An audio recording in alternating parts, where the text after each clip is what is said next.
મારા વાલા ડોક્ટર્સ અને એન્જિનિયર્સ, હવે આપણે મેથેમેટિકલ ટૂલ્સના અંત તરફ જઈ રહ્યા છીએ. અંત એટલો મતલબ કે જેટલા જરૂર છે એમાંના મોસ્ટ ઇમ્પોર્ટન્ટ છે એ તમને કરી આપ્યા.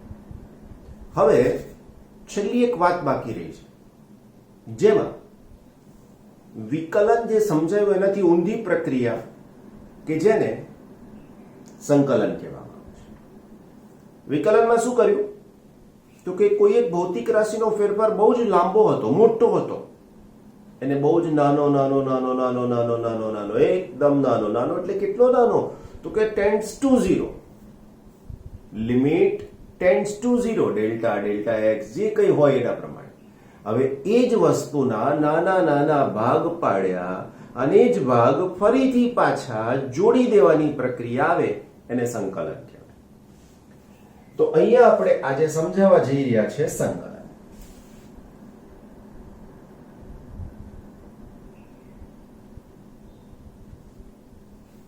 સંકલનનો મતલબ જોડવું. 1 2 3 4 આમ બધી અલગ અલગ વસ્તુઓ હોય એને જોડવાનું કામ કરે છે. જેમ કે તમારી જ વાત કરીએ, આજે સવારે આરામથી શાંતિથી ઉઠ્યા, કેટલા વાગે નથી બોલતો, ઉઠ્યા પછી સરસ મજાનું અડધો કલાક નાઈ ધોઈને કલાક શાંતિથી તૈયાર થયા, ચા કોફી નાસ્તો જે કંઈ કરતા હોય કર્યું, ન્યૂઝપેપર લઈને બેઠા, વાંચવું જોઈએ પણ તમારી ટેક્સ્ટબુક કરતા તો ઓછો ટાઈમ આપો ને ભાઈ.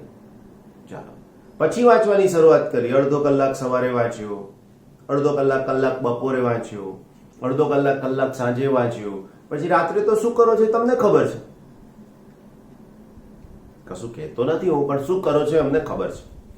તો આ રાત્રે તમે જે શું કરો છો એની સમજૂતી અમે તમને આપી, એના સંદર્ભની વાત હવે હું તમને કરી રહ્યો છું. હવે જે વાત હું તમને કરી રહ્યો છું એ જ વસ્તુ તમને ફરીથી પાછો સમજાઈ રહ્યો છું કે બધું જોડવાનું કામ આવે એને સંકલન કહેવાય. સરવાળો કરવાની વાત કે સવારે અડધો કલાક, પછી અડધો કલાક, પછી કલાક, પછી 2 કલાક, આ બધું ફેરફાર કેવો હતો? 30 મિનિટ, 20 મિનિટ, 10 મિનિટ, 2 કલાક, આ બધો ફેરફાર અનિયમિત હતો અને એનો સરવાળો કરવો છે. તો સરવાળો કરવા માટે આપણી પાસે 2 મેથડ છે. આ 2 મેથડમાં એક સિમ્બોલથી તમે પરિચિત છો અને આપણે રીડ કરીએ છીએ સિગ્મા, અથવા તો બીજો શબ્દ સમેશન. બંને ઇંગ્લિશ વર્ડ છે છતાં મેં ગુજરાતીમાં લખ્યા છે. એવું જ અહીંયા આ સિમ્બોલ ડ્રો કરીએ છીએ, એને કહેવામાં આવે છે સંકલન અથવા તો ઇન્ટિગ્રેશન.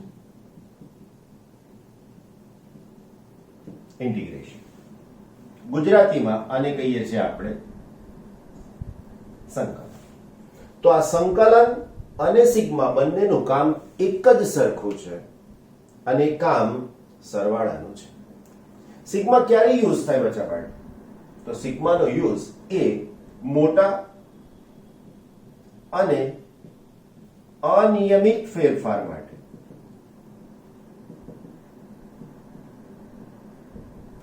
જ્યારે સંકલનનો ઉપયોગ સૂક્ષ્મ અને સતત ફેરફારના સરવાળા માટે, ફેરફારના સરવાળા માટે. સમજાય વસ્તુ? ક્લિયર થઈ? હવે પેલી ત્રુટી હતી એની અંદર કેવા ફેરફાર હતા ખબર તમને? નિરપેક્ષમાં ડેલ્ટા લખ્યું હતું અને એની સાથે પછી સમેશન લખ્યું હતું. 0.01 હોય, 0.2 હોય, 2 હોય, ગમે તે હોય, સંખ્યા રેન્ડમ આવે. તો તેવા ફેરફારનો સરવાળો કરવા માટે સિગ્મા વપરાય અને સૂક્ષ્મ અને સતત હોય એનો ફેરફારનો સરવાળો કરવા માટે ઇન્ટિગ્રેશન વપરાય. હવે આ સમેશનમાં તમે અહીંયા લિમિટ પણ લખતા હતા, યાદ હોય summation I is equal to 1 to n. તો એવું અહીંયા પણ લખાય ઇન્ટિગ્રેશન 1 to n. પણ ઇન્ટિગ્રેશન કોઈકની સાથે કરવામાં, x ની સાથે, y ની સાથે, dx ની સાથે. એટલે જેવું અહીંયા તમે ડેલ્ટા x લખો એવું અહીંયા લખાય dx. આ ડેલ્ટા એટલે કેવા ફેરફાર? અનિયમિત અને મોટા ફેરફાર હતા. જ્યારે dx એટલે સૂક્ષ્મ અને બીજી કન્ડિશન સરળ. આ સમજાઈ ગયું તો તમને એકદમ માનસિક રીતે ક્લિયર થઈ જશે કે સંકલન અને સિગ્મા એની અંદરમાં સરવાળાનું જ કામ આવવાનું છે. આનો અને આનો ઉપયોગ ક્યારે કરવો ને એ એકદમ જ ક્લિયર થઈ જશે. બંનેનો ઉપયોગ ક્યારે કરવો એ તમે માનસિક રીતે એકદમ ક્લિયર થઈ જશો.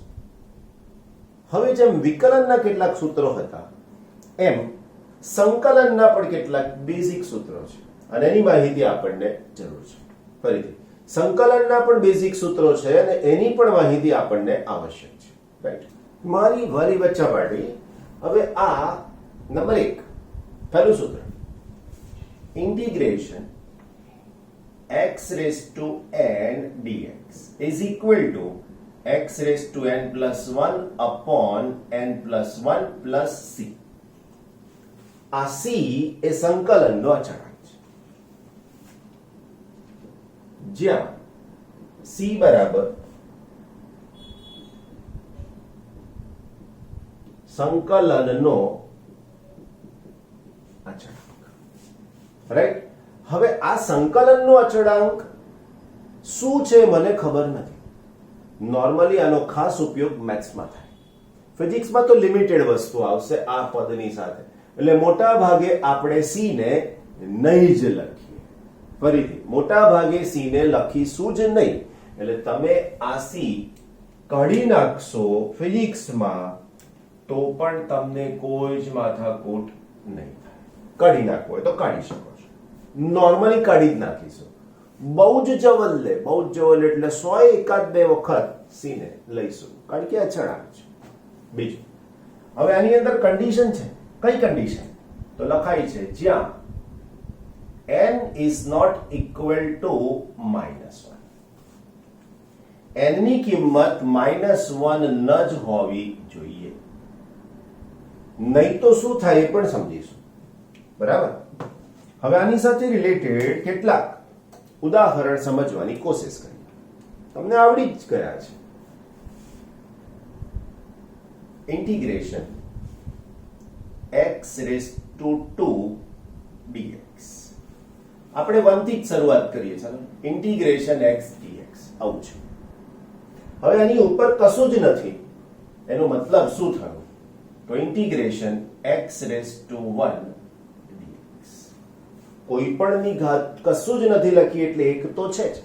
હવે આ એક ઘાત છે એનો મતલબ શું થાય?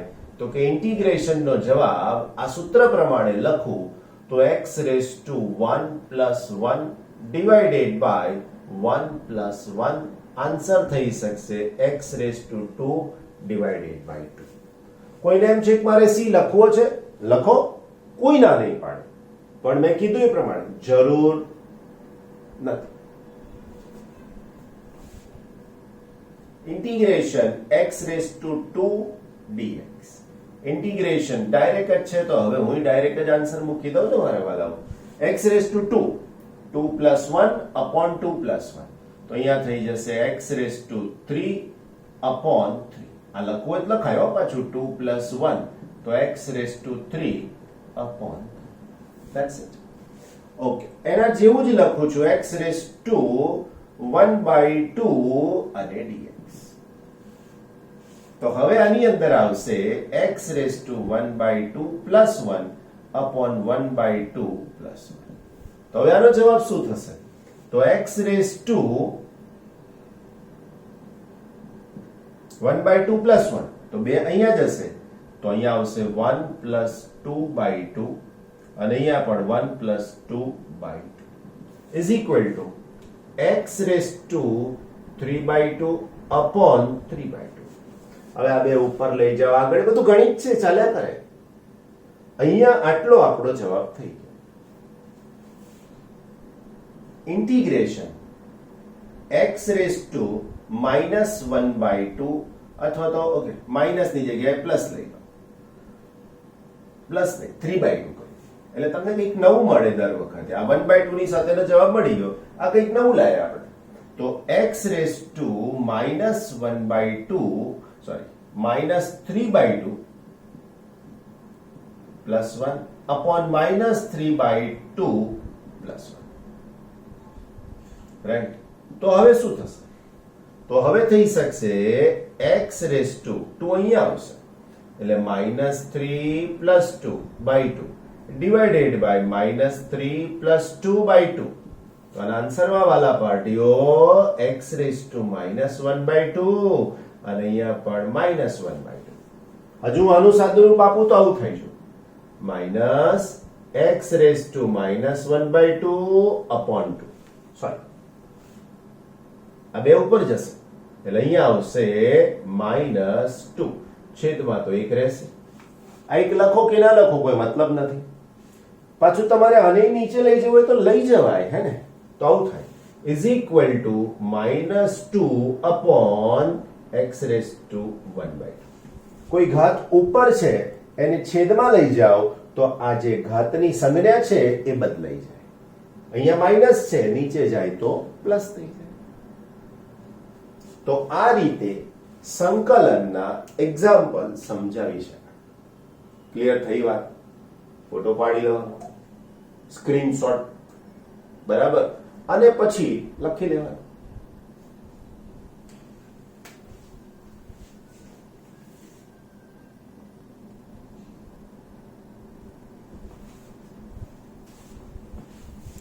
આની સાથેના બહુ જ સરસ જરૂરી એવા બીજા ઉદાહરણ સમજીએ.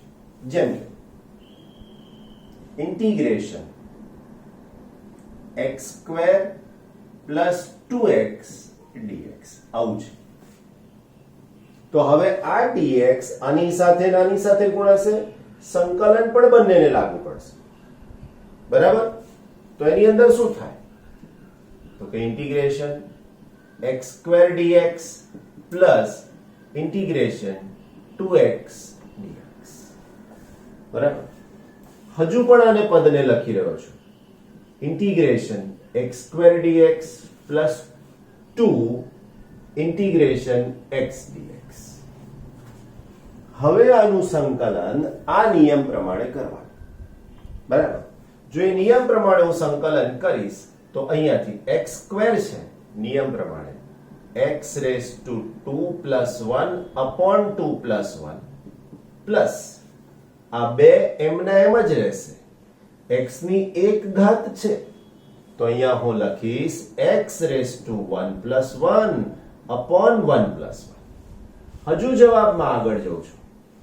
x⁻2 + 1 તો અહીંયા આવશે x⁻3 2 + 1 3 પ્લસ 2 x⁻1 + 1 1 + 1 એટલે x નો સ્ક્વેર ના છેદમાં 1 + 1 એટલે 2. આને કેન્સલ કરી દો તો જવાબ થઈ ગયો x³/3 અને અહીંયા થઈ શકશે x. થઈ ગયું ને? સારું. હવે ઘણીવાર હું તમને અહીંયાથી ડાયરેક્ટ અહીંયા લઈ જઈશ, કાં તો અહીંયાથી ડાયરેક્ટ આ પદમાં, અહીંયાથી ડાયરેક્ટ આ પદમાં. એવું પણ આવડવું જોઈએ. અહીંયાથી તમે અહીંયા જતા રહો પછી આ બધું વધારાનું થઈ જાય, એવું આપણે કરી જોઈએ. જો integration 2t³ plus t⁻³ okay 2 અને અહીંયા dt ઇઝ ઇક્વલ ટુ, હવે આમાંથી મારે આમાં જવાનું એટલે આ સંકલન બંનેને લાગુ પાડવાનું અને આ dt પણ લાગુ પાડવાના. તો અહીંયા થઈ શકશે ઇન્ટિગ્રેશનમાં, જો હવે પહેલેથી મેં બહાર લઈ લીધા, ખબર પડી ગઈ. અહીંયા થઈ જશે t³ dt પ્લસ અહીંયા થશે ઇન્ટિગ્રેશન t² dt. પડી ખબર?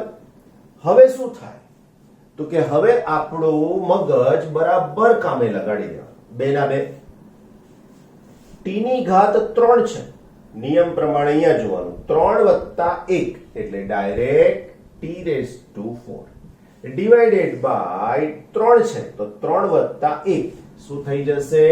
4 પ્લસ t⁻² છે તો 2 + 1 તો t⁻² થઈ જશે 3 ડિવાઇડેડ બાય 2 + 1 શું થઈ જશે વાલા બચ્ચાઓ?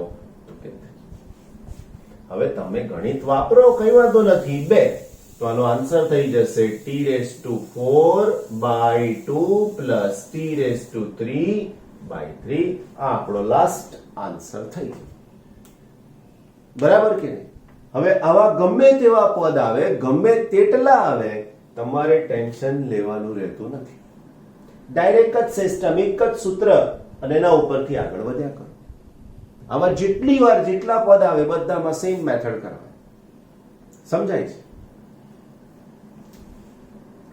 સંકલનમાં નક્કી છે કે આ પદ હોય અને આવું હોય તો જ સંકલન થાય. સમજાય છે? હવે જો હું અહીંયા આવું લખું, ઇન્ટિગ્રેશન 2dx, તો શું થાય? તો મારે અહીંયા 2 ને બહાર લેવા પડે, ઇન્ટિગ્રેશન dx કરવું. હવે અહીંયા કશું છે જ નહીં. હવે કશું નથી એનો મતલબ મારે લખવું પડે 2 ઇન્ટિગ્રેશન x⁻0 અને dx. કોઈ પણની 0 ઘાત એટલે 1. તમારે આવું સમજીને યાદ રાખવું. કોઈ પણ x⁻0 is equal to 1. કોઈ પણની 0 ઘાત એટલે 1. તમને x જ કેમ લીધા અહીંયા એવો જો પ્રશ્ન થાય તો બાજુમાં dx છે એટલા માટે.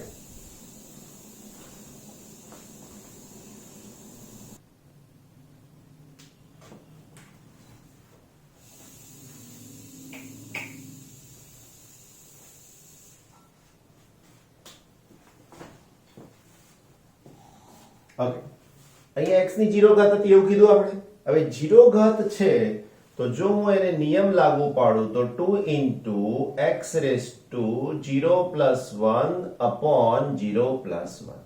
તો 2 into x⁻1 upon 1 આન્સર થઈ જશે 2x.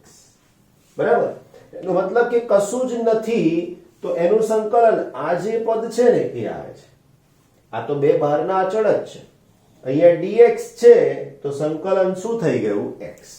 એવું જ મારી પાસે ખાલી આવું ઇન્ટિગ્રેશન dt તો એનો સંકલનનો જવાબ t થઈ જાય.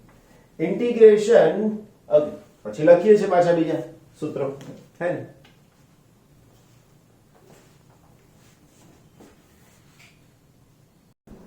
ઓલરાઈટ, આપણે નેક્સ્ટ સૂત્રની વાત કરીએ. એમાં ચર્ચા કરવી છે નિયત સંકલન. નિયત એટલે લિમિટ વાળું. અહીંયા પણ હોય, અહીંયા પણ હોય. બરાબર? સમજાવો. Integration x dx. આનો જવાબ તમને આવડી ગયો. તમે કીધું સર આ તો આવડી ગયો, એકદમ પરફેક્ટ આના ઉપરથી. પણ હવે વધારાનું શું કરીએ છીએ? તો હું અહીંયા લખું 1 અને અહીંયા લખું 2. તો આને કહેવાય પ્રારંભિક લિમિટ, આને કહેવાય અંતિમ લિમિટ. ફરીથી હું આને અહીંયા x1 પણ લખી શકું, આને લખી શકું x2. x1 પ્રારંભિક લિમિટ કહેવાય અને x2 અંતિમ લિમિટ કહેવાય. ફરીથી x1 પ્રારંભિક લિમિટ કહેવાય અને x2 અંતિમ લિમિટ કહેવાય. ઇઝ ઇક્વલ ટુ, આ જો હું x ની વાત કરું તો આ નિયમ પ્રમાણે સંકલન શું થાય? હવે હું ડાયરેક્ટ જ આન્સર લખીશ. x⁻1 છે તો 1 + 1 2, 1 + 1 2. તો આનો આન્સર થઈ જાય મારા વાલાઓ x² / 2. પણ આ લિમિટ લખવાય એટલે અહીંયા થાય x1 અને અહીંયા થાય x2. આને નામ આપ્યું છે ફાઇનલ લિમિટ, આને નામ આપ્યું છે ઇનિશિયલ લિમિટ. આને કહેવાય અપર લિમિટ, આને કહેવાય લોઅર લિમિટ. ગુજરાતીમાં આને અંતિમ અને આને પ્રારંભિક સંખ્યા લિમિટ કહી શકાય. હવે હંમેશા આમાંથી જ આને બાદ કરવાનો. એનો મતલબ કે આનો જવાબ જ્યારે તમે લખશો ત્યારે આવું થશે. આ x2 અહીંયા મૂકીશ હું તો અહીંયા થઈ જશે x2². માઈનસ કરીને આ x1 ને મૂકીશ તો અહીંયા આવશે x1². Divide by 2. આ થયું. પડી ખબર? ફરીથી એકવાર આખ્યા x1 dx નો સંકલનનો જવાબ થાય x²/2. હવે આનો વર્ગ કરીશ તો x2² -x1² અને એના છેદમાં 2. 2 તો આ છે જ, એ જ મૂક્યા છે. એટલે આ લિમિટ અહીંયા મૂકવાની, આ લિમિટ અહીંયા મૂકવાની, આને મૂકો છો તો એમાંથી બીજાને બાદ કરવાનું રહેશે. આ થઈ ગયું નિયત સંકલન. આ થઈ ગયું નિયત સંકલન. નિયતનો મતલબ લિમિટ સાથેનું સંકલન. નિયત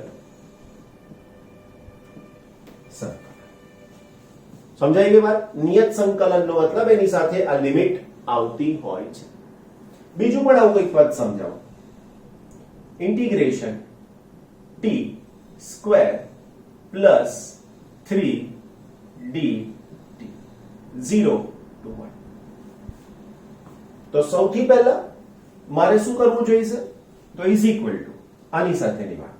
તો અહીંયા આવશે ઇન્ટિગ્રેશન, આની સાથે ગુણાશે તો અહીંયા થશે t² dt પ્લસ 3 ને હું બહાર લઈ શકીશ, ઇન્ટિગ્રેશન dt.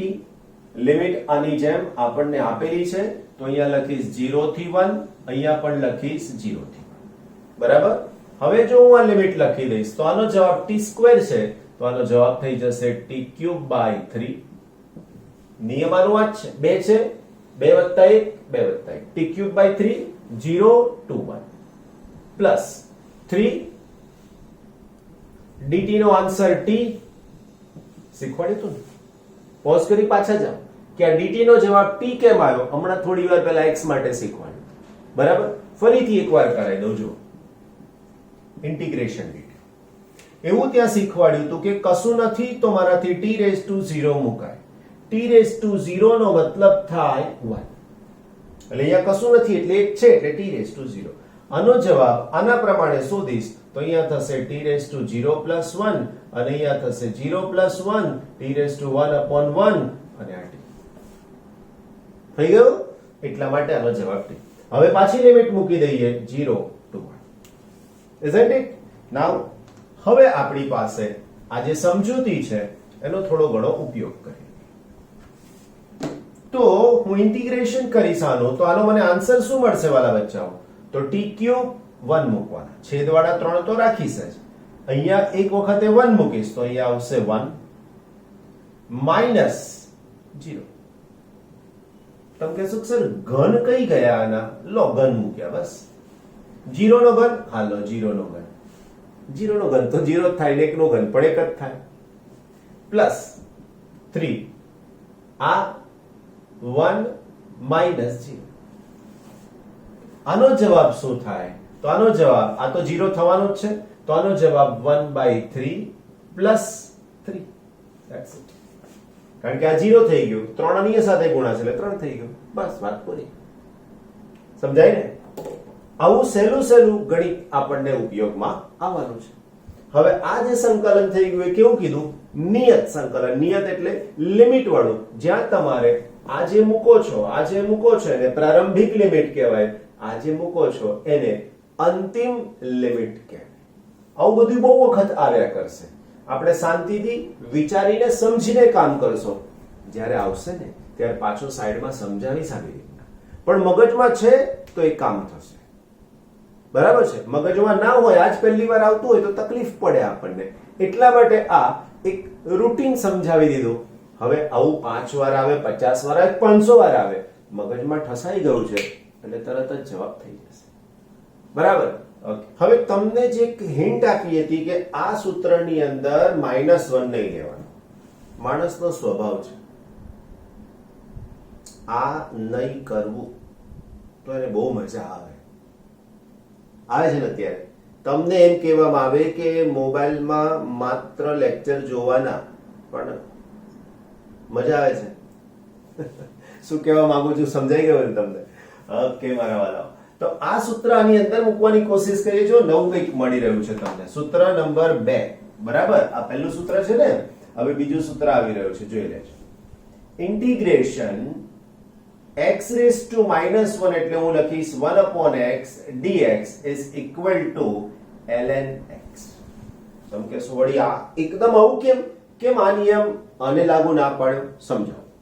તમારે આને યાદ રાખવાનું છે, બીજું કશું છે પણ સમજાવું. Integration x raise to -1 dx. હવે જો આ તમે અહીંયા ઉપયોગમાં લો તો શું થાય એ મને કહેજો. ઇઝ ઇક્વલ ટુ આના પ્રમાણે x raise to -1 plus 0 -1 okay -1 plus 1 -1 plus 1. ચલો આનો તો પ્રશ્ન સોલ્વ થઈ ગયો. x રેઝ ટુ 0 થઈ ગયા, પણ આ જે છે એ 0 થઈ ગયા. કોઈ પણના છેદમાં 0 આવે તો એનાથી આપણે શું કરી શકીએ? તો કે કશું જ ના કરી શકીએ. ઇન્ફાઇનાઇટ ન લખવું હોય તો શું થાય? તો ઇન્ફાઇનાઇટ ન લખવું હોય તો અવ્યાખ્યાયિત પદ. પડી ખબર? આ અવ્યાખ્યાયિત પદ થઈ ગયું, સમજાઈ ના શકાય. એટલા માટે આનું નવું સૂત્ર બન્યું. ઓકે, x રેઝ ટુ -1 એટલે શું ખબર તમને? આને નીચે લઈ જાઓ તો integration 1/x dx. 1/x dx એટલે એને શું કહેવાય? અવ્યાખ્યાયિત પદ. સમજાય છે મારી વાત તમને? તો આ અવ્યાખ્યાયિત પદ ઉપરાંતથી આ વસ્તુની સમજૂતી મળી શકે છે. isn't it good? એના જેવું જ ત્રીજું સૂત્ર. આ તમને જરૂર નથી એટલે હું કાઢી નાખું છું.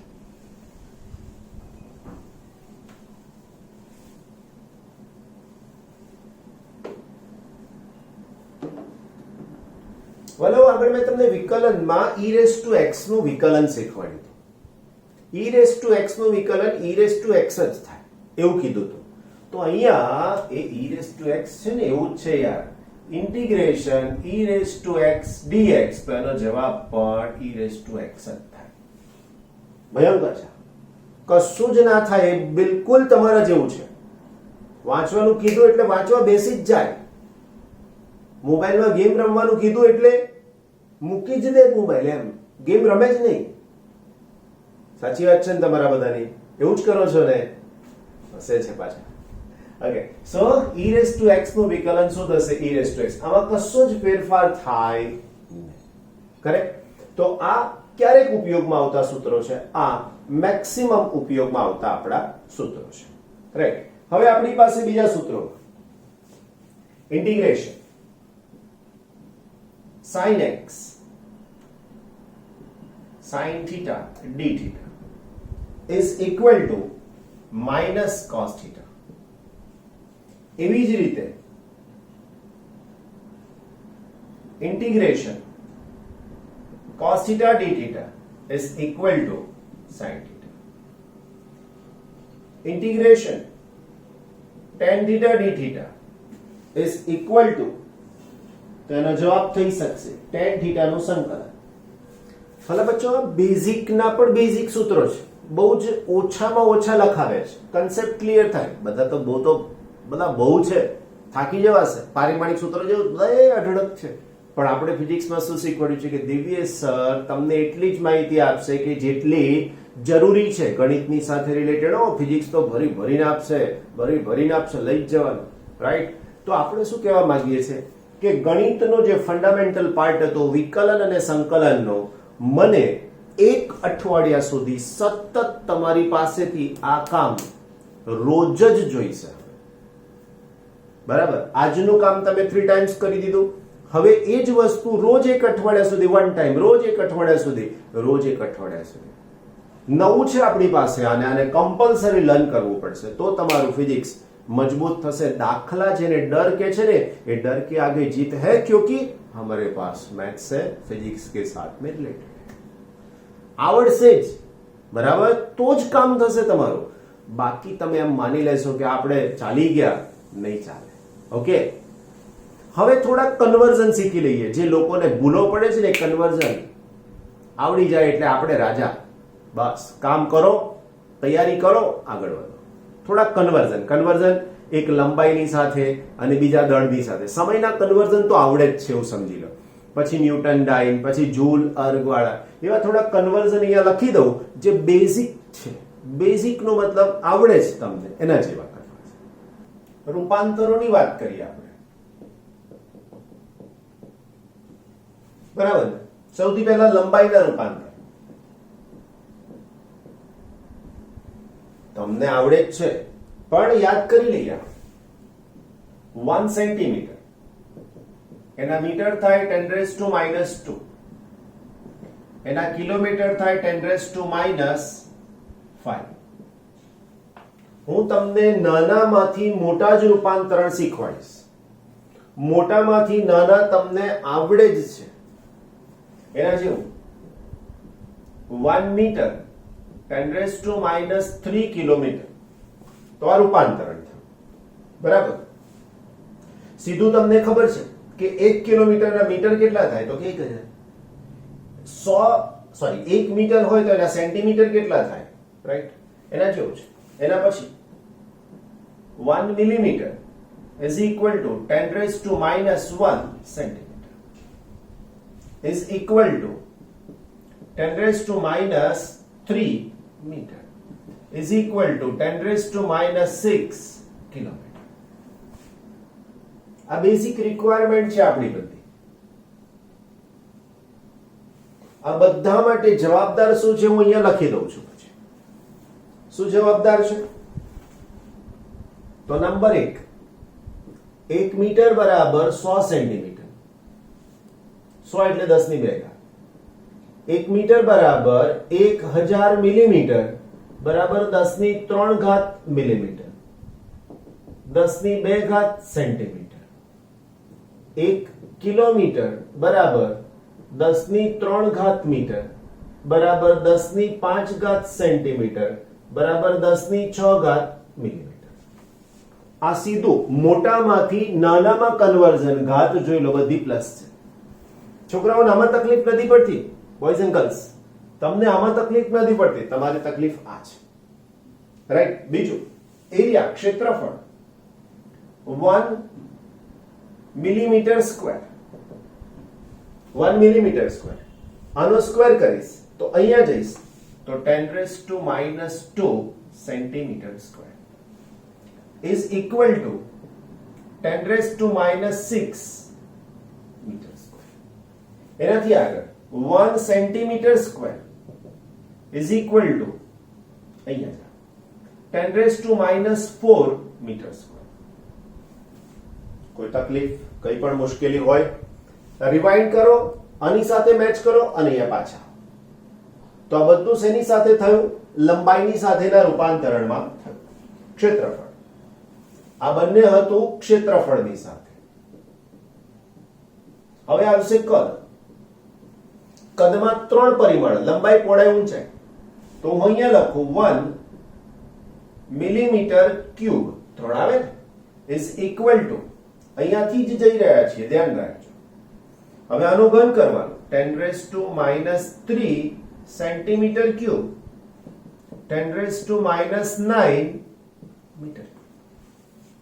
હવે મારે આના જેમ સ્ક્વેર જ કરવો છે સેન્ટીમીટર માંથી, તો એનો ઘન કરવો છે. હવે 1 centimetre cube is equal to 1 centimetre માંથી અહીંયા 10⁻⁶ મીટર ક્યુબ.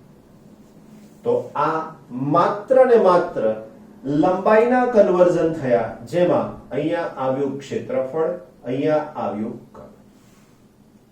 સમજાય છે? આટલા આપણી પાસે જરૂરી કન્વર્ઝન. હવે આપણી પાસે દ્રવ્યમાનની વાત આવે.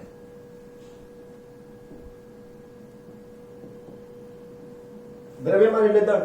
પદાર્થમાં રહેલા આંતરિક ગુણધર્મને તેનું દળ કહે છે. દ્રવ્યનો જથ્થો છે, પદાર્થમાં રહેલા દ્રવ્યના જથ્થાને દળ કહે છે, ને પદાર્થનો આંતરિક ગુણધર્મ. હવે કન્વર્ઝન સાદું તમને આવડે છે. 1 ગ્રામ 10⁻³ કિલોગ્રામ. હવે આનું સીધું કન્વર્ઝન તમને આવડે છે બચ્ચા પાર્ટી મારા. શું છે? તો કે 1 kilogram is equal to 10⁻³ gram. That's it. Okay. ઘણીવાર 1 મિલીગ્રામ આવે. મિલી. તો મિલીગ્રામ, મિલી એટલે કેટલા થાય? તો પેલું ગુણક ઉપગુણક વાળું ટેબલ યાદ કરો. મિલી, માઇક્રો, નેનો, એવી રીતના. રાઈટ. મારે આ ખાલી મિલી કાઢી નાખવું છે. યાદ કરીને કહો મને. ચાલો.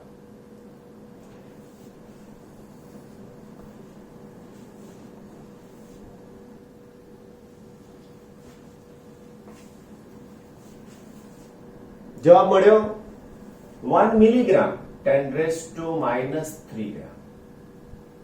મિલી છે એટલા માટે. રાઈટ. આ સીધા કન્વર્ઝન ઉમદા કન્વર્ઝન પણ તમને આવડવા જ જોઈએ. દળ માટે એક જ કન્વર્ઝન છે, વધારે જરૂર પડતી નથી. હા, ઘણી વાર આવું આવશે 1 માઇક્રોગ્રામ, માઇક્રો એટલે 10 ની -6 ઘાત ગ્રામ, આવું બધું આયા કરશે. પણ એ તો પેલા ગુણક ઉપગુણક પરથી આપણે શીખી લઈશું. એની સાથે બળ નામની ભૌતિક રાશિ, તો એનું કન્વર્ઝન ખબર છે. 1 newton it is equal two 10⁵ ડાય. આ મોટામાંથી નાનામાં ગયા, પણ કોઈ એમ કે ના સર આપણે નાનામાંથી મોટામાં જવું છે, તો 1 dyne is equal to 10⁻⁵ newton. Right? એના પછી કાર્ય અથવા ઉર્જા, દરેકને આ વાત લાગુ પડશે. કાર્ય અથવા ઉર્જા દરેકને આ વાત લાગુ પડશે. તો શું થઈ શકશે? તો એના માટે હું ધ્યાન રાખીને તમને લખાવું કે 1 joule is equal to 10⁷ erg. આને વાંચીશું આપણે અર્ગ. એના જેવું જ 1 erg is equal to 10⁻⁷ joule. Typical આ છે ને ટિપિકલ આ છે. નાનામાંથી મોટામાં જાઓ તો આ ઘાત ખાલી તમારે માઇનસ કરી દેવાની, બસ. એના સિવાય તમારે બીજી કશી ચિંતા કરવાની રહેતી નથી. તો આ તમારી પાસે જે આપણી જરૂરિયાત હતી ને એવા મિનિમમ મેથેમેટિકલ ફોર્મ્યુલાઝ, કન્સેપ્ટ જે જરૂર હતા એ મેં તમને સમજાવ્યા. હવે આના જ બધાના બેઝ પર જેમ જેમ જરૂરિયાત આગળ આવશે તેમ તેમ પાછા એમાં એડ ઓન કરતા જઈશું. Add on features. બેઝિક લઈ લીધું પ્લાન, પછી જેટલું જરૂર પડે એટલું આપણે લેવાનું. આખું પેકેજ લેવા જઈએ તો મેથ્સ થઈ જાય. મેથ્સ આપણા કામનું છે નહીં એટલું બધું, રાઈટ? એટલા માટે એડ ઓન ફીચર્સ લેતા જઈશું. 2 સૂત્રો વધારે તો ઉમેરી દીધા, બીજા 5 સૂત્રો વધારે તો ઉમેરી દીધા. પણ મેં તમને એક કામ સોંપ્યું મારા વાલાઓ. શું કામ સોંપ્યું મારા બચ્ચા પાર્ટી તમને? તો કીધું કે મને મિનિમમ 1 અઠવાડિયા સુધી, મિનિમમ 10 દિવસ સુધી આનું કામ રોજ રોજ અને રોજ તમારે આપવાનું રહેશે, ડેલી, વિધાઉટ ફેલ. તો આ બધાના માસ્ટર થઈને જઈએ આગળ બધા કરતા. એવું સમજી લો કે છોકરાઓ જે my dear boys and girls કેમ અટવાઈ જાય છે, એમની પાસે પાથ નથી હોતો કે કઈ વસ્તુને બહુ જ પ્રાધાન્ય આપવું અને કઈ વસ્તુને ઓછું લેવું. એમની પાસે કશું છે જ નહીં, કારણ કે તમારા માટે 11th સ્ટેન્ડર્ડ ફર્સ્ટ ટાઈમ છે. જ્યારે અમને ખબર છે કે કોને કેવી રીતના આપવો અને કેટલું આપવું અને એને શું જરૂર છે. એટલે તમારે ઓલવેઝ ટીચરના કોન્ટેક્ટમાં રહેવાનું. કોન્ટેક્ટમાં રહીને એને પૂછવાનું સર હું આ કરું છું બરાબર છે, હું આ વાંચું છું બરાબર છે, મારું આટલું વર્ક થયું બરાબર છે. બાકી તમે અત્યારે 4 દિવાલોની અંદર ઘરની અંદર બેઠા છો, કોઈ ટીચરના સંપર્કમાં નથી, તો તમે શું વાંચો છો, કેવું કામ કરો છો, કઈ જ ખબર નહીં પડે. અને છેલ્લે એવું થશે કે પાછળ રહી જવાશે. અને દિવ્યેશ સરના સ્ટુડન્ટ્સ ક્યારે પાછળ ના રહે. એ હંમેશા ફ્રન્ટ ફૂટ બેક ફૂટ પર આવીને જ રમતા હોય. એકદમ જ ચોક્કસ શિક્ષણની જ વાત આવે આપણી જોડે, બીજી કશી જ વાત ના આવે. Right? So two get the best result B in contact with the Divyesh sir. Right? Number તો હશે જ ને મારો તમારી પાસે. આપણે બીજી વાત નથી કરવી, કેવળ ભણવાની વાત. અને એમાંય ફિઝિક્સ, હે ને? બીજા સબ્જેક્ટ્સનું ગાઈડન્સ જોઈતું તો બધું મળે, પણ મેજર આપણું કામ ફિઝિક્સની સાથેનું છે. બરાબર ને? સો ડુ ઇટ વેરી વેલ. કીધું એ પ્રમાણે 10 વખત શાંતિથી કામ કરી લેવાનું અને પછી જુઓ મસ્ત મજાની બેટિંગ કરવાની મળે.